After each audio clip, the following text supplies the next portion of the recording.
Hi guys, welcome to my channel, The Determined Gardener. This month is a special time for, you guessed it, orchids. This is one of my favorite ones. It is so beautiful.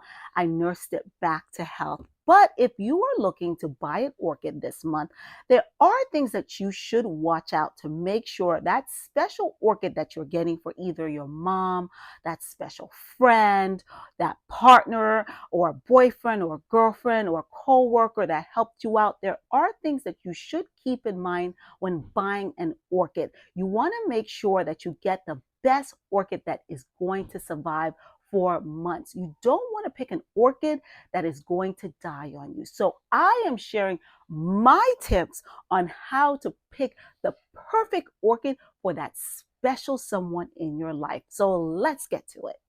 So you want to get an orchid for that special person in your life. You're in luck. Orchids come in a variety of colors. And this time of year is the best time to get them. From all white, yellow, mauve, spotted, dotted, striped, you get the picture. First thing I would consider though in picking out an orchid is what color would the person you're getting it for like? Are they more neutral colors? That's the case. I would lean towards a solid color. Is that person more flashy, meaning they like more bolder designs and colors? Then I would suggest orchids that have stripes or a pattern that's eye catching. Now, if you're having trouble choosing a color, white, in my opinion, is always a safe bet. Besides the fact that it's beautiful, it fits well in any home decor, whether you place it in your kitchen, bedroom, dining room. White, in my opinion, represents class, elegance, and luxury. So, unless you know for sure the person in your life hates white, then I would lean towards a white orchid if you can't decide on a color.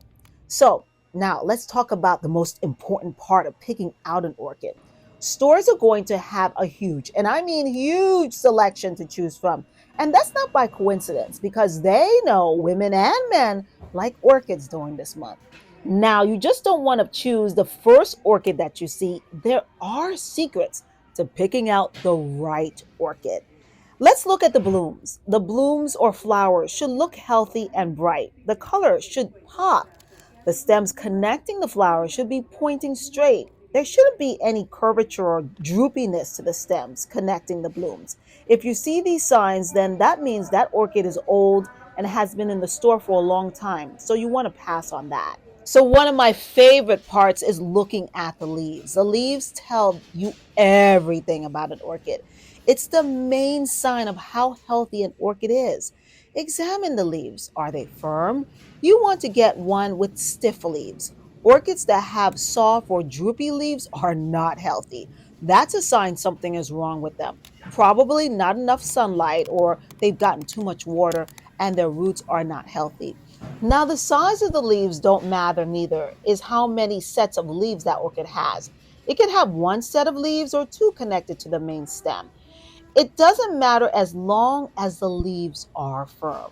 You don't want an orchid that has wrinkles in its leaves or spots or dents. These are signs that the orchid is damaged or not in the best of shape.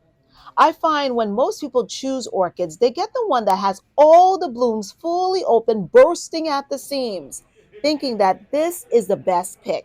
Now, that's the furthest from the truth. That's not what you want to do. I suggest choosing one that has both blooms and petals that are not open. By doing this, you can get more bang for your buck. Why, you say? Well, the orchid blooms will last longer. The ones that are closed will eventually open in about a week or so, which will make the orchid full of beautiful blooms. When the old petals start to fall off, those new petals will still be there. So that way, your loved one or friend can keep enjoying this beautiful plant. By getting an orchid with all the blooms fully open, the petals eventually all fall off, mostly during the same time. And that special person in your life is left with only a stem with no blooms on it. Nobody wants that. So I choose orchids that have both open and closed blooms. That way I can enjoy the orchid longer.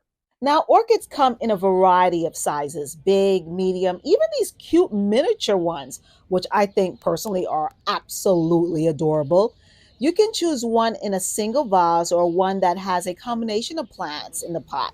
I find the orchids that come with other plants in the pots are often harder to care for because each plant in that pot has a different watering need. The miniature ones are also a nice gift for a friend. I would stick with the bigger size varieties though if I was getting it for a mom or a partner or someone I want to impress. Remember, choose an orchid with blooms that are firm and vibrant, not ones with droopy blooms. Also, important hack, if you see dried petals inside the wrapper or on the soil of the orchid, that means that the orchid has begun to shed its blooms. You want to pass on that because within 2 or 3 weeks, all the blooms will be gone. Can I get a like or thumbs up for that tip I just gave you? I am totally dropping my secrets. I'm dropping my secrets here and sharing all the good stuff so you don't waste your money on buying the wrong orchid.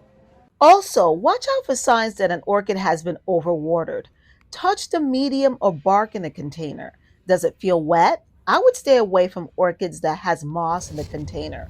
Store workers tend to overwater orchids and the moss holds in moisture, which can rot the roots.